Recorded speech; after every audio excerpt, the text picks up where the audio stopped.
ugly truth is that if you are low or middle class, there are some jobs that your children cannot afford to go into. Because if they do, they will be so financially strapped that they will not be able to help themselves.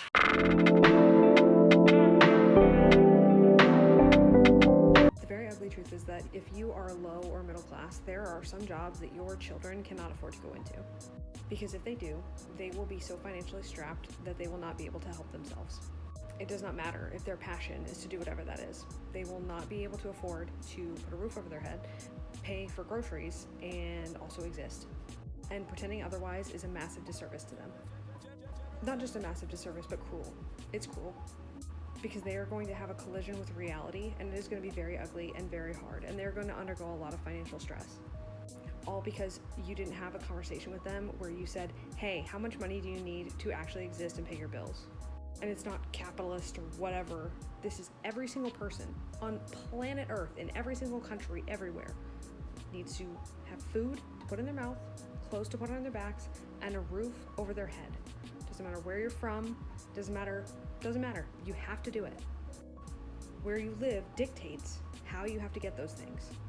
If your child lives in the US, they have to earn enough to be able to pay for those things. That is just the reality of it.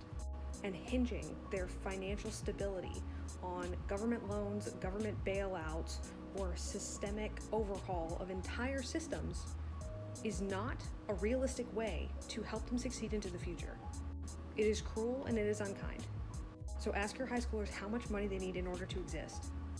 Help them figure out what careers will first put them on a financially stable footing so that then they can worry about helping others. But they need to put their oxygen masks on first. Because clocking in every day to help people when you cannot help yourself is a truly terrible position to be in. Please don't do that to your children.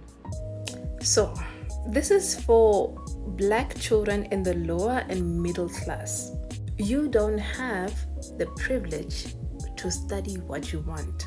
Because studying what you want without a backup plan has its own consequences.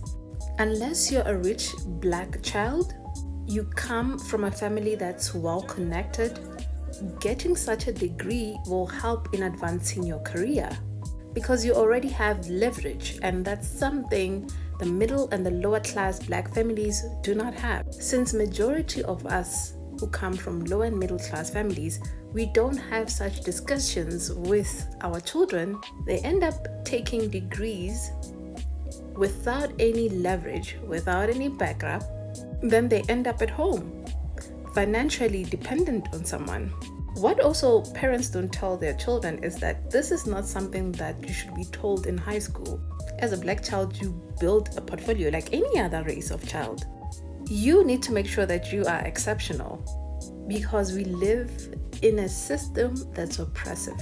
You need to go according to what is on the job market currently and be as versatile as you can. Otherwise, you're going to live a life unfulfilled. It's not about what you want, and this is what most young people fail to understand. You'll be forced to doing things you don't want to do. So make a choice of career coming from a perspective of knowing the kind of system you exist in as a Black person.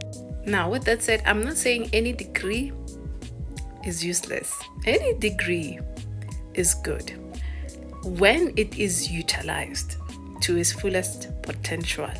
This is a great tweet. It says, by the way, systemic racism doesn't mean lots of racists in the system.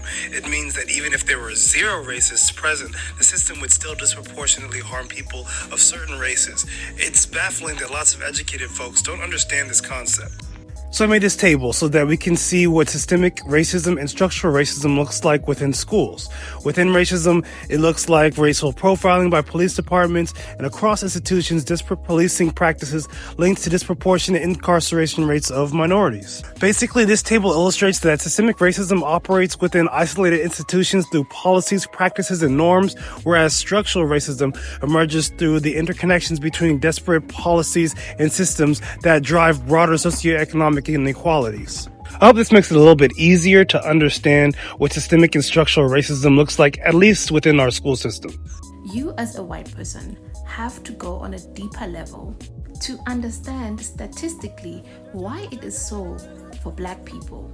It is because systemically Black people are oppressed from achieving what they sought to desire. Structural racism affects the lives of Black people differently in comparison to that of white people. Structures being the 5 elements: housing, education, justice, public service, and banking.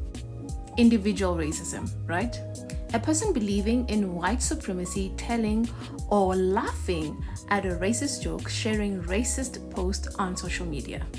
Interpersonal racism. Interpersonal racism. A person using slurs or showing aggression towards people of color, mistreating others based on their skin tone. Institutional racism.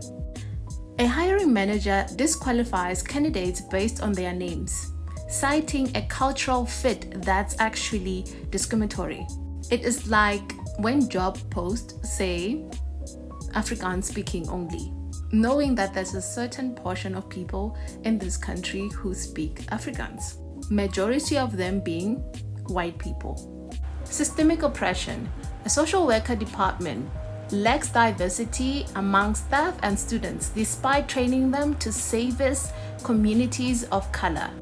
Structural racism. A judge gives a lengthier sentence to a person of color than a white person with the same charges. There are many factors regarding this whole 5 elements that I can give that disadvantages Black people into doing what they do. And even when they attain the Black excellence within the structure of oppression, they are still limited from accessing certain things, because the system is designed and built that way. So you cannot tell me, a Black person who experienced systemic oppression, that I don't know what I'm talking about. For the same reason why we say Black people, that liberation cannot come from the same people who oppressed us. It needs to come from us to liberate ourselves. So I cannot expect you to understand what I am talking about. It is only a person of color who experiences racism on all sectors can have this discussion, not you. Banks charges Black people higher rates in comparison to that of white people. They are more likely to take Black people's homes when they cannot pay due to the high rates that they charge them. And this is not just specific to one bank, it's all banks in South Africa. Black people cannot get access to healthcare, okay? Even the educational system is that structured from apartheid. And it disadvantages Black students and favors white students. And the justice system, do you want me to talk about that? Can't you see how the media represents Black people whenever they do crime? And how it represents white people whenever they do crime?